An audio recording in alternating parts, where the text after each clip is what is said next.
Nook's scared because his eyelids are jammed and his old man's here. We need a live, was it a live rooster? We need a live rooster to take the curse off Jose's glove, and nobody seems to know what to get Millie or Jimmy for their wedding present. Okay, well, candlesticks always make a nice gift, and maybe you can find out where she's registered, maybe a place setting or maybe a silverware pattern. Okay, let's get to it. Here we go. Bull Durham is considered one of the best sports movies of all time. Back in 1988, Ron Shelton was the writer and first-time director of that movie. He spent 6 years in the minor leagues before making the film, and the process was a fascinating one. It is all detailed in Shelton's new book. It is called The Church of Baseball, The Making of Bull Durham. Home runs, bad calls, crazy fights, big swings, and, of course, a hit. And he joins us live this morning. Good morning. Good morning. I've never followed Emmanuel the Emu or the Ugly Dead Fish segment. Yeah, it's a very classy show here, Ron. I know what you're stepping into. Now you know what you're dealing with. I love that he was paying attention to Right? that on the way in. Hey, so Ron, this movie, when you wrote this script, this is based on your experience. I imagine when you sell it to bring it to the studios, they're all like, well, why don't we change this, make it a major league team, and why don't we do this and this and this? How, as a first timer, did you get it made the way you wanted it to be made? Well, you know, by the book. It's a wild story, and I wouldn't change anything, and nobody wanted to make it, even with Kevin Costner attached. So it's a small miracle that it got made, and then a bigger miracle that it worked out so well, because it was one brawl after another.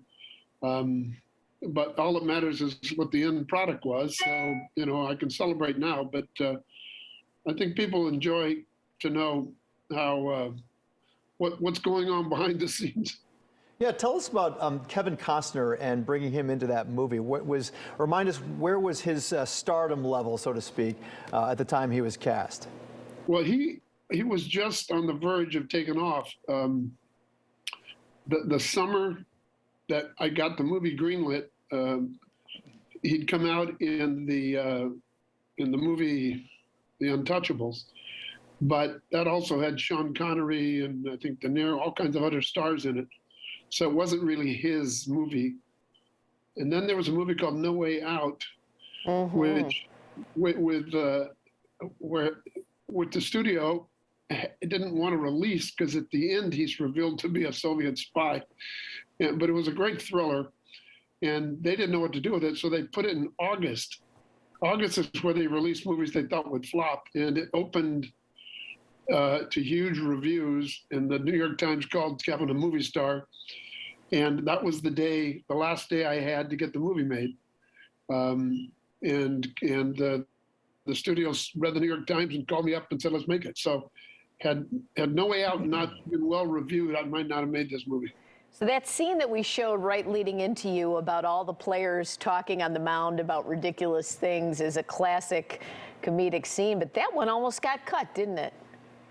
Yeah, the studio didn't want me to shoot it. They didn't want me to keep it in the movie, and I said it was my favorite scene in the movie, and it actually was screened in Orange County at Anaheim, and the test screening audience, if they didn't like it, I would have been in another bloody brawl with the studio. But the audience said it was their favorite scene in the movie, so I won that argument, and the scene stayed and became a classic. You also talk about these screenings, how they're deceptive, because you heard people laughing and crying at all the right spots in these screenings, yet they'd come out and give it a bad review. Why do they do that?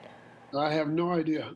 Do you have any idea? No. So that still happens, you think? And do you think movies don't make it because of that?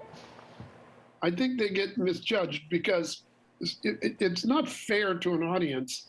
I mean, in defense of the audience, to hand them a paper and a pencil the moment they've watched a movie that's over, and to now kind of judge their own experience. It's an unnatural act, and the problem is that the studios depend on those numbers for how much money they're going to put into marketing if they care about the movie.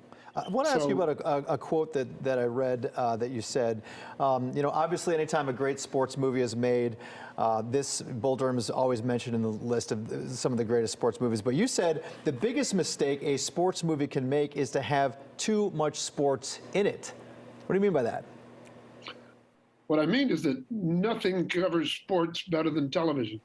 You've got television has 20 cameras, slow-mo, super slow-mo. They can show it over and over again, a play from 19 angles. And, I have 1 or 2 cameras. And, Yeah.